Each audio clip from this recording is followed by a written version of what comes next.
La première fois que j'ai vu Ndisamba, c'était dans un songe. Monsieur Ndisamba, qui est décédé aujourd'hui, c'est un monsieur qui m'a fait beaucoup de bien.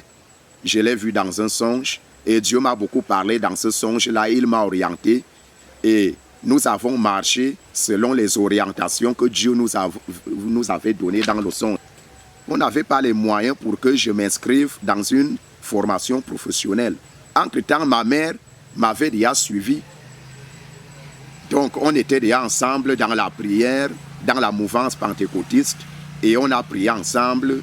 Elle m'a soutenu. C'est comme ça que Dieu m'a parlé et m'a orienté en Ndisamba. Donc, pour ceux qui ne le savent pas, je m'adresse surtout à mes camarades qui m'ont connu et qui ont reconnu que j'étais un leader.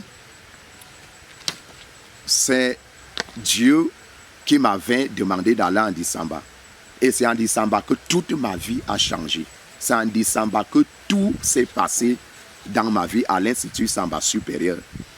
C'est un institut que je n'oublierai jamais pour deux choses. La première chose, c'est que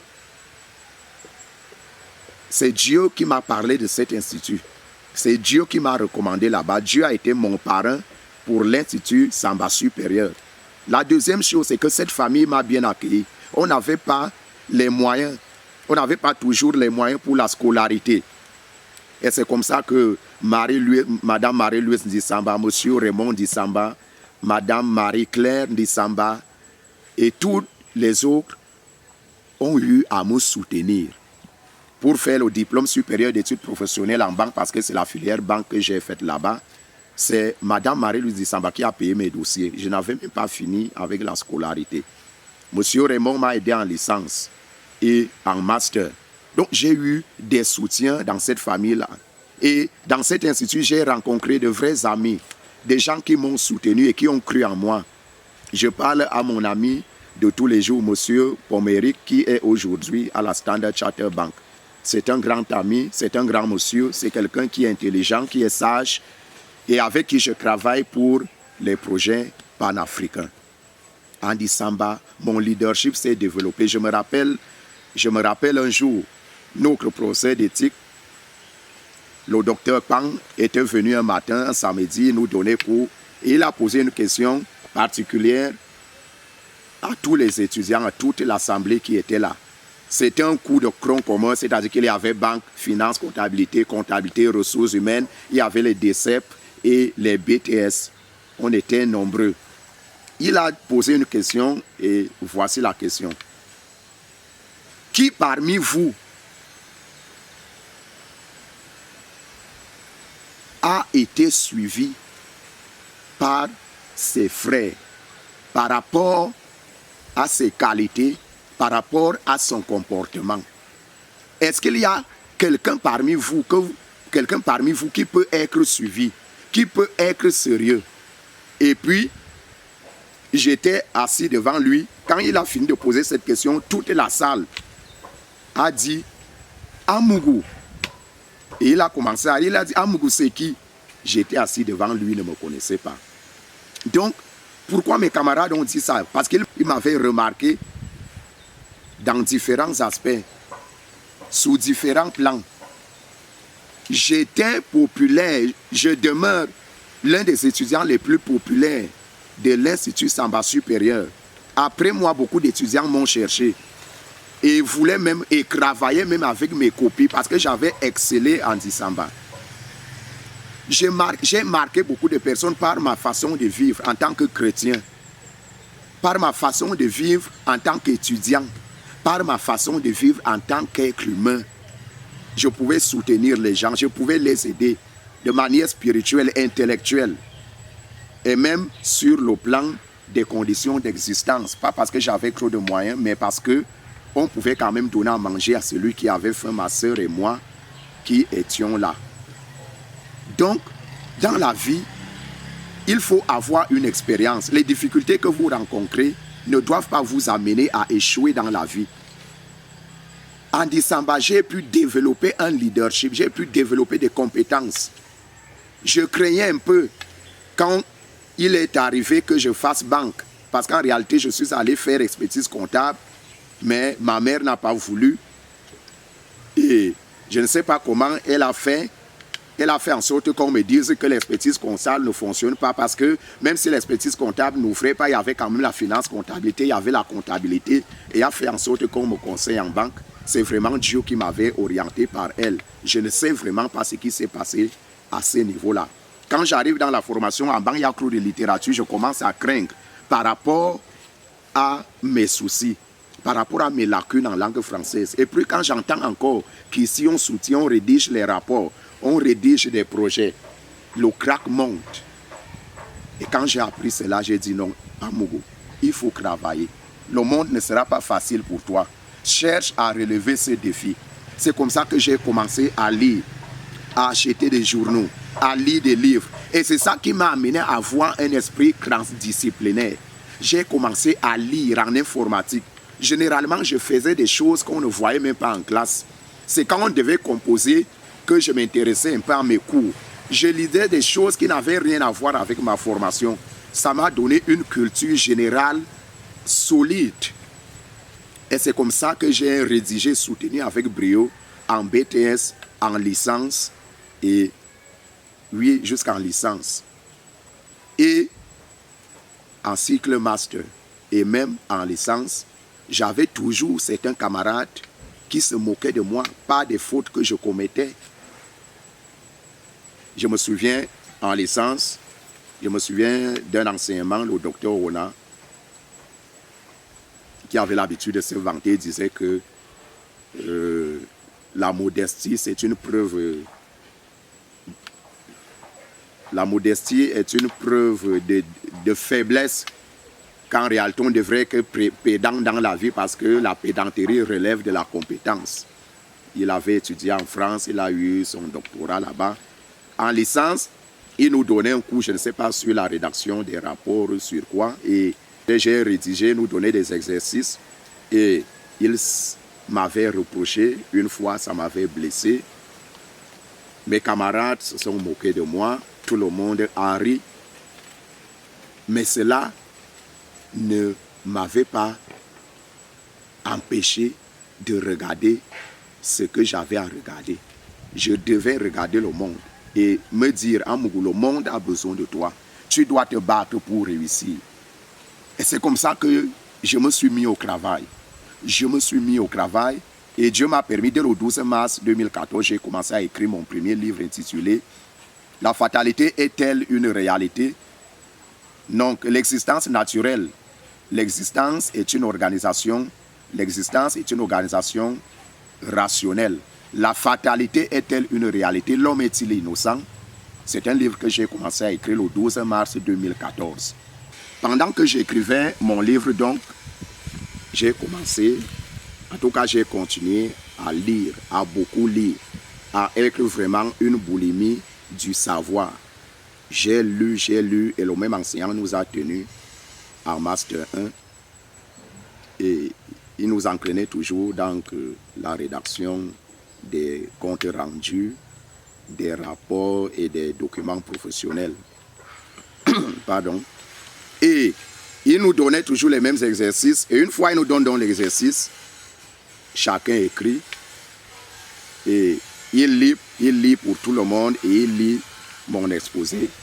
Quand il finit de lire, il retient cela comme le meilleur exposé. Tout le monde était éberlué. D'ailleurs, quand je lisais, mes camarades me demandaient, mais Amougou, tu as approuvé le mot là où? Je me rappelle que le mot paupérisation était dans le document. Je dis, mais Amougou, toi, tu as pris tes mots là où? Tu as pris tes mots là où? Donc, j'avais travaillé et le même enseignant qui m'avait reproché m'avait félicité un an plus tard à cause de mon travail, à cause de la prise de conscience des enjeux qui s'imposaient à moi. Donc les difficultés ne doivent pas et ne peuvent pas vous empêcher d'atteindre vos objectifs.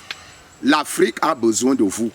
Si vous vous laissez écraser par la faim, la famine, la misère, le chômage et tout ce qu'on peut imaginer, l'Afrique, c'est l'Afrique qui va souffrir de votre manque de conscience. de votre manque de ténacité, de votre manque d'audace, de courage, de force, vous devez être déterminé. La détermination doit caractériser tous les Africains. L'Africain qui veut réussir doit être celui qui se démarque dans la détermination. Donc les difficultés ne doivent pas vous empêcher de réussir. Et après le Master 1, je n'ai pas pu continuer. Je n'ai pas pu continuer à cause d'un certain nombre de difficultés. C'était les difficultés financières. J'ai commencé à faire les cours de Master 2, pas en présentiel. Ce sont mes camarades qui me donnaient les cours.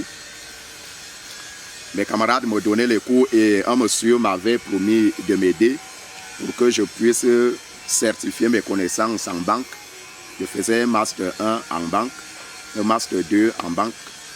Et après avoir reçu les cours et lu les cours, je n'ai pas pu m'inscrire.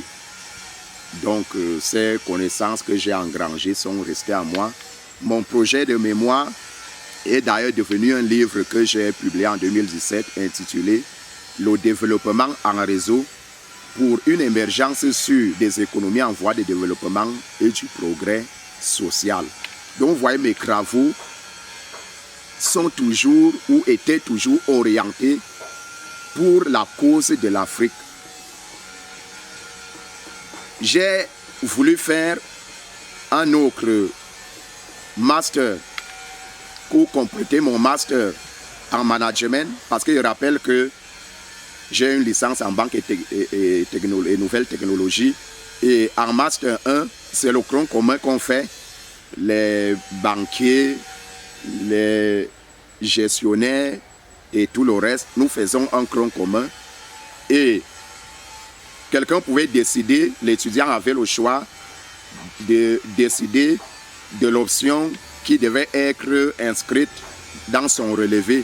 C'est ainsi que, ayant déjà les connaissances en banque, assez de connaissances en banque, j'ai dit non, il faut que je fasse autre chose. C'est pour cette raison que j'ai demandé, puisque c'est même le management, c'est essentiellement le management qu'on fait en Master 1, j'ai demandé qu'on me classe dans la formation en management, dans le Master en management, option administration et gestion des organisations. C'est ainsi qu'en 2019, oui, j'ai voulu faire le Master 2 en administration des affaires. J'ai même payé plus de 200 000. L'argent a manqué, je n'ai plus continué. Toujours en fin 2019, j'ai essayé avec l'université UNICAF en ligne. J'ai payé près de $500. Là-bas, je ne sais vraiment pas ce qui m'a découragé. Le problème, c'est que j'ai raté les cours et quand je n'étais pas assez informé, puisque les cours se font en ligne, quand je dois venir faire un cours, on me fait comprendre que le cours est terminé et qu'il faut repayer $100 pour le même cours. Ça m'a découragé, c'est ainsi que j'ai abandonné cela. Donc, pour vous dire que j'ai une licence, un bac C, une licence en banque et nouvelles technologies et un Master 1 en management option, administration et gestion des affaires. Cependant, ce n'est pas réellement mon niveau. Je pense que je ne serai pas pédant si j'insiste là-dessus parce que je dois insister là-dessus pour vous faire savoir que même si vous ne pouvez pas aller à l'école, vous avez tous les moyens aujourd'hui de vous former.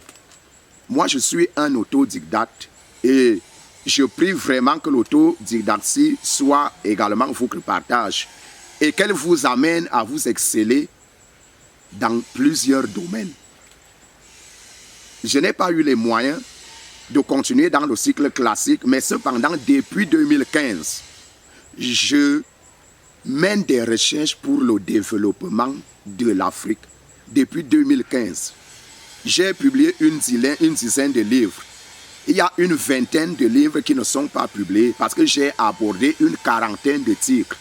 Pour vous dire que je suis suffisamment informé, comme je vous disais, qu'un leader, c'est d'abord quelqu'un qui est suffisamment informé. C'est pour cela que je ne peux pas avoir un niveau de bac plus 4. Je ne l'ai pas. Pourquoi? Parce que je suis moi-même ma compétence et c'est ce que je veux pour l'Africain, c'est ce que je veux pour le panafricain. Que le diplôme ne soit plus vaut que cette compétence. Il y a certaines personnes qui ne peuvent pas assumer leur diplôme. On sait ce qui se fait dans nos facultés, le faxage, la tricherie et tout. Soyez ceux-là qui sont compétents parce qu'ils sont leurs propres compétences.